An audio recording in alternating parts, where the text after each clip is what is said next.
الحمد لله نحمده ونستعينه ونستغفره ونؤمن به ونتوكل عليه ونعوذ بالله من شرور أنفسنا ومن سيئات أعمالنا من يهد الله فلا مضل له ومن يضلله فلا هادي له ونشهد أن لا إله إلا الله وحده لا شريك له ونشهد أن سيدنا ونبينا وسندنا ومولانا محمدا عبده ورسوله صلى الله تعالى عليه وعلى آله وأصحابه وسلم أما بعد فأعوذ بالله من الشيطان الرجيم بسم الله الرحمن الرحيم وأقيموا الصلاة وآتوا الزكاة واركعوا مع الراكعين وقال تعالى وأقيموا الصلاة وآتوا الزكاة ثم توليتم إلا قليلا منكم وأنتم معرضون وقال تعالى وأقيموا الصلاة وآتوا الزكاة وما تقدموا لأنفسكم من خير تجدوه عند الله إن الله بما تعملون بصير وقال تعالى إنما الصدقات للفقراء والمساكين والعاملين عليها والمؤلفة قلوبهم وفي الرقاب والغامرين وفي سبيل الله وابن السبيل فريضة من الله والله عليم حكيم صدق الله العظيم صلى الله على سيدنا ومولانا محمد وعلى آله وأصحابه وسلم সম্মানিত দর্শক শ্রোতা মণ্ডলী আমার দিনী ভাই বোনেরা আসসালামু আলাইকুম ওয়া রাহমাতুল্লাহি ওয়া বারাকাতুহু সম্মানিত দিনী ভাইয়েরা বোনেরা আমার সাথে যুক্ত শ্রোতামণ্ডলী পরবর্তীতে যারা যুক্ত হবেন আপনাদের প্রত্যেককে জানাই আন্তরিক মুবারকবাদ ও শুভেচ্ছা। কোরআনে করিমে আল্লাহ রাব্বুল আলামিন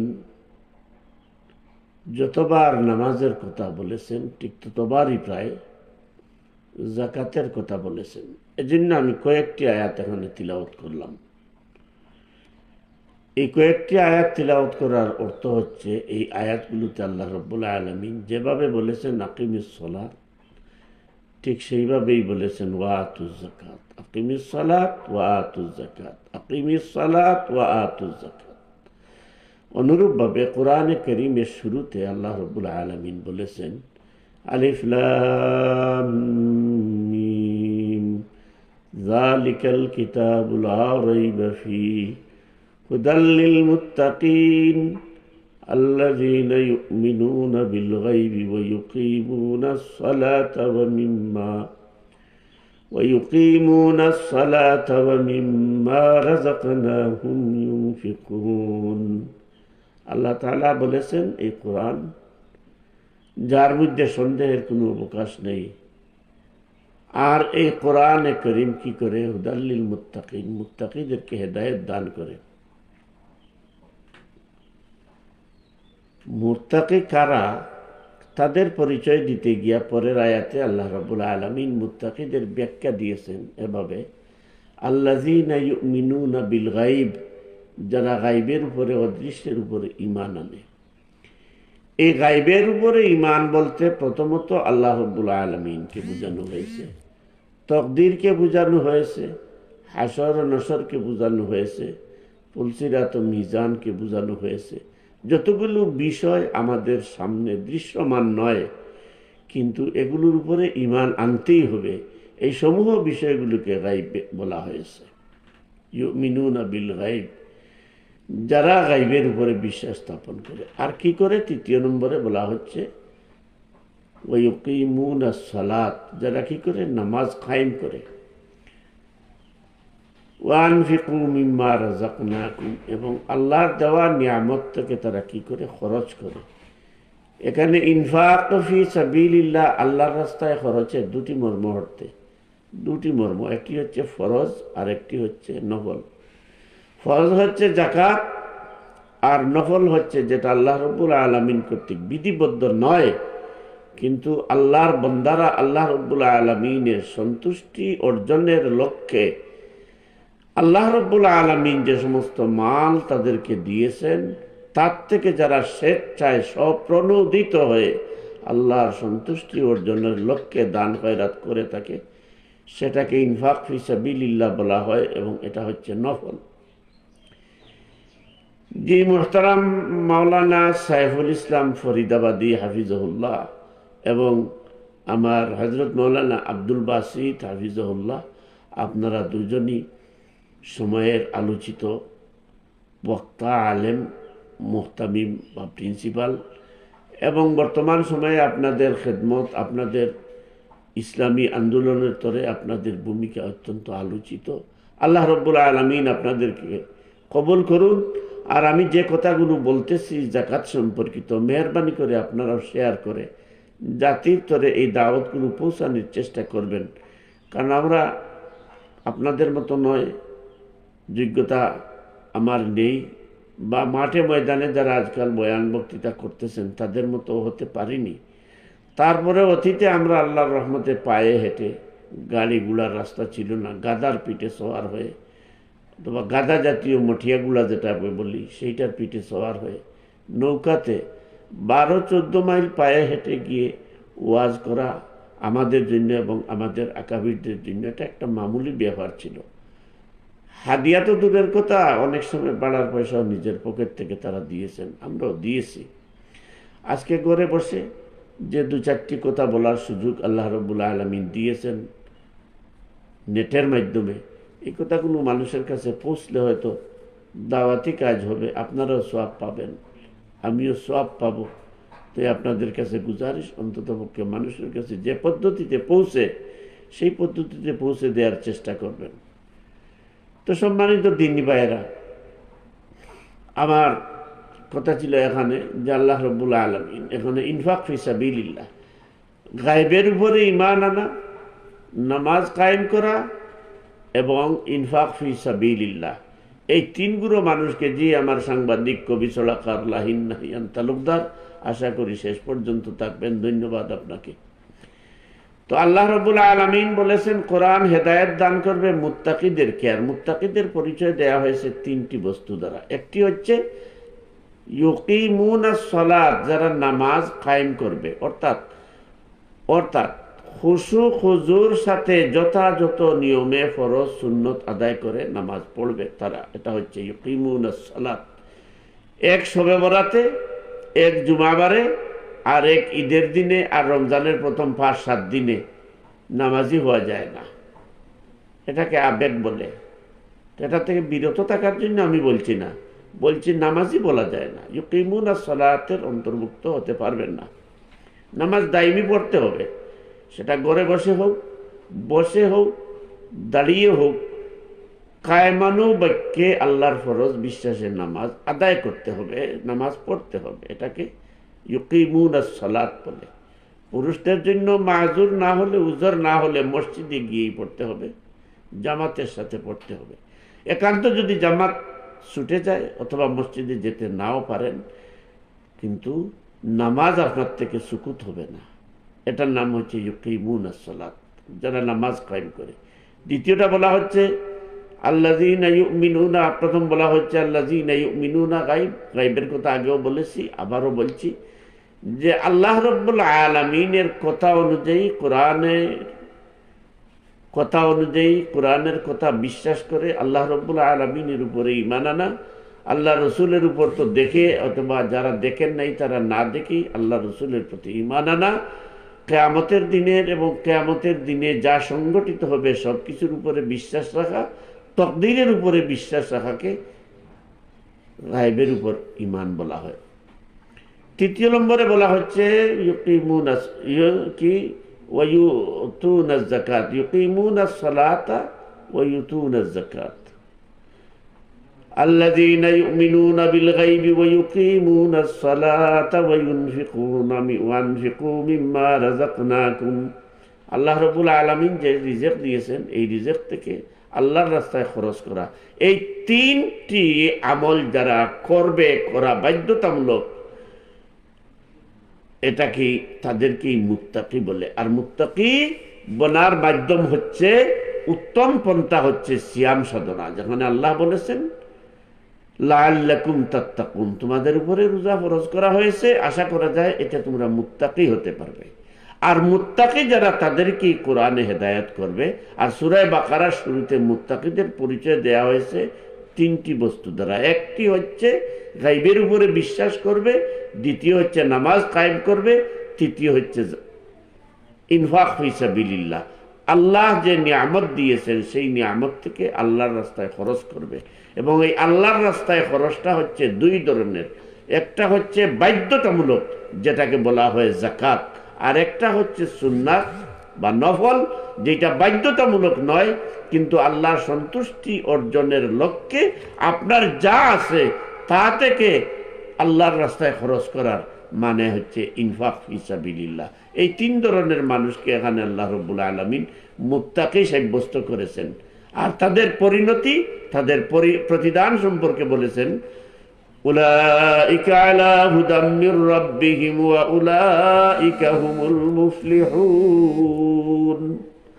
আল্লাহ রাব্বুল আলামিন তাদের প্রতিদান, তাদের পরিণতি সম্পর্কে বলেছেন যে এরা হেদায়েতের উপরে আছে। উলাইকা আলা হুদাম মির রাব্বিহিম, আল্লাহর পক্ষ থেকে দেয়া যে হেদায়েত সিরাতে মুস্তাকিম, এরাই সিরাতে মুস্তাকিমের উপরে আছে। ওয়া উলাইকা হুমুল মুফলিহুন, তারাই মুক্তিপ্রাপ্ত। কথা বুঝাইতে পারতেছি? তিন ধরনের মানুষকে আল্লাহ মুত্তাকি বলেছেন, আর এই তিন ধরনের মানুষকেই আল্লাহ বলেছেন এরাই হেদায়েতের উপরে, এবং এই তিন ধরনের মানুষকেই বলেছেন, এই তিন আমল যাদের মধ্যে আছে তাদেরকেই আল্লাহ রাব্বুল আলামিন বলেছেন এরাই মুক্তিপ্রাপ্ত দল। তো আজকের আমার আলোচ্য বিষয় হচ্ছে যাকাত সম্পর্কে। যাকাত হচ্ছে বাধ্যতামূলক। কোরআনে আমি আলোচনায় ছিলাম যে কোরআনে যত জায়গাতেই নামাজের কথা এসেছে প্রায় সেম জায়গাতেই যাকাতের কথা বলা হয়েছে। এর থেকে অনুমান করা যায় যে যাকাতের গুরুত্ব কত বেশি।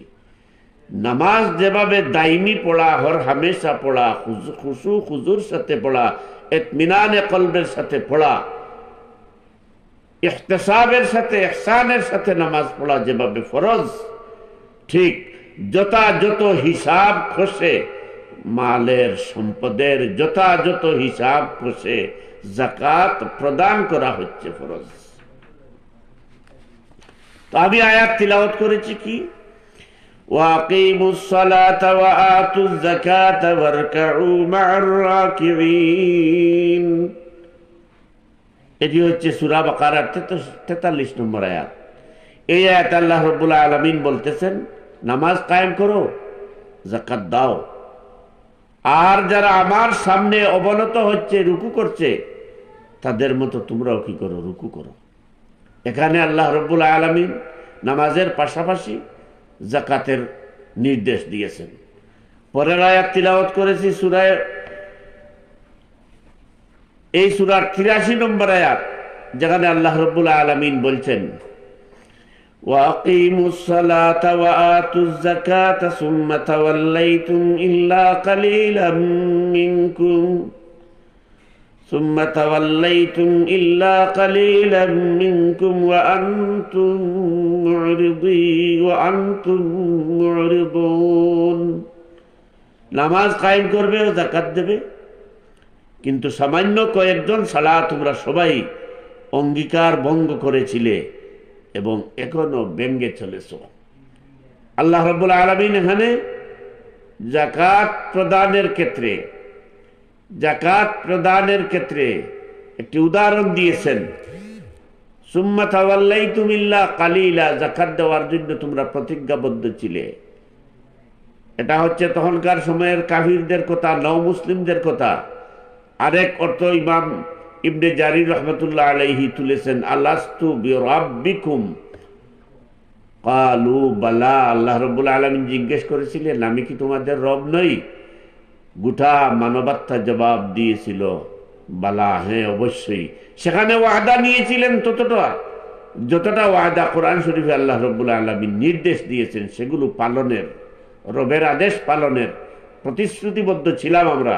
কিন্তু দুনিয়াতে আসার পর আমরা ধারাবাহিকভাবে মানুষ আসতেছেন এবং ধারাবাহিকভাবে আল্লাহর এই সমস্ত ওয়াদা লঙ্ঘিত হচ্ছে। তো এই আয়াতে আল্লাহ রাব্বুল আলামিন বলেছেন, নামাজ কায়েম করো, ওয়াতুজ যাকাত, যাকাত দাও। খবরদার তোমাদের পূর্ব প্রতিশ্রুতি ভঙ্গ করে যাকাত বিমুখ হয় না।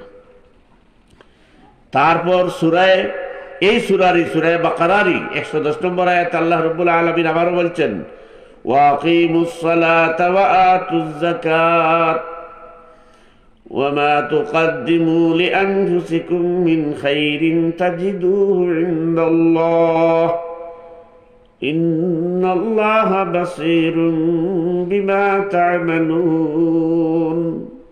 আল্লাহ রাব্বুল আলামিন বলতেছেন, নামাজ কায়েম করো, যাকাত দাও। নিজেদের পরকালের জন্য তোমরা যা কিছু সৎ কাজ করে আগে পাঠিয়ে দেবে তা সবই আল্লাহর ওখানে মজবুত পাবে। তোমরা যা কিছু করো সবই আল্লাহ রাব্বুল আলামিনের দৃষ্টিগোচর রয়েছে। তো আমার বলার উদ্দেশ্য এটা যে এভাবেই পবিত্র কোরআনে কারীমের মধ্যে আল্লাহর এই যাকাতের বিধানটি কমপক্ষে ৮৬ বার নামাজের কথা এসেছে, ঠিক ততবারই প্রায় যাকাতের কথাও এসেছে। তা যাকাত যেভাবে, নামাজ যেভাবে ফরজ, যাকাত ঠিক সেইভাবেই ফরজ। তবে ব্যতিক্রম এটা, নামাজ হচ্ছে ধনী গরিব ছোট বড় নারী পুরুষ সকলের উপরেই ফরজ, কিন্তু যাকাতটা হচ্ছে মালি, যাদের মাল আছে তাদের উপরেই ফরজ। এবং মাল কতটুকু? নেশাব পরিমাণ। নেশাব কতটুকু? হাওয়াই যে আসলিয়ার বাইরে, অর্থাৎ আপনার জীবন জীবিকা নির্বাহের জন্য 1 বৎসরে যা কিছু প্রয়োজন, এই প্রয়োজনের বাইরে যে সম্পদটুকু আপনার আছে সেই সম্পদ হিসাব কষে শতকরা 2.5 টাকা হিসাবে যাকাত হিসাবে দেওয়া আপনার উপর বাধ্যতামূলক। কথাটা আশা করি বুঝাইতে পারছি।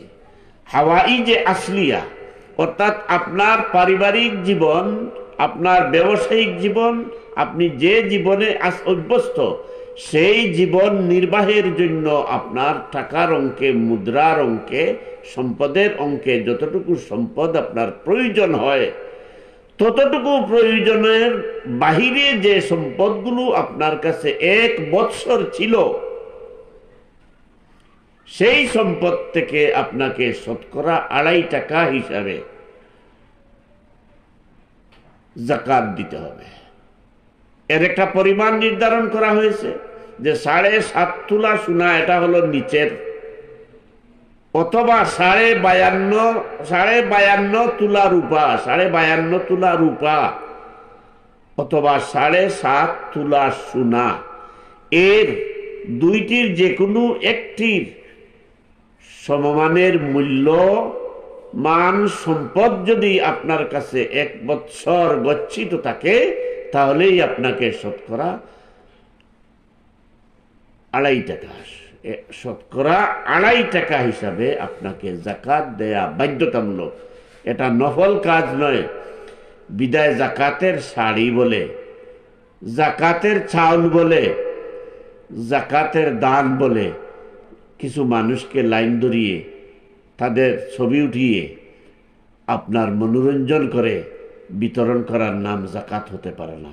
জাকাত হবে সেটা যেটা আপনার সম্পদ থেকে পাই পাই করে হিসাব করে যথাযথ তাজিম ও তাকরিমের সাথে আপনি আপনার ফরজ দায়িত্ব মনে করে যেটা দান করবেন, যেটা দেবেন, সেটাই হচ্ছে জাকাত। এবং এই দান করাটা কোনো নফল ইবাদতই নয়, এটা কোনো গরিবের প্রতি আপনার অনুগ্রহ নয়, বরং আপনার প্রতি আল্লাহ রব্বুল আলামিনের প্রদত্ত দায়িত্ব কর্তব্য। কথাটা আবার বলি, জি জনাব কদর আলী সাহেব, জাকাতের টাকা সংগঠনে ও মাদ্রাসায় দেওয়া যাবে কি, নতুবা কারে দেওয়া ফরজ? এটা আলোচনায় আসবে ইনশাল্লাহ, এটা আলোচনায় আসবে। ধন্যবাদ আপনাকে। আগে প্রশ্ন পাঠাইলে আমি জবাব রেডি করতাম। ইনশাল্লাহ জবাব তৈরি আছে, জবাব রেডি আছে। আপনারা পরবর্তী আলোচনায় শুনবেন। এই রমজানুল মুবারকে এই সময়ে আমার মতো অসুস্থ মানুষেরা এই মিডিয়াতে কথা বলার মতো অবস্থায় থাকার কথা নয়। তারপরও আপনি প্রশ্ন করেছেন, এর জবাব আছে ইনশাআল্লাহ, আপনাকে দেওয়া হবে জবাব।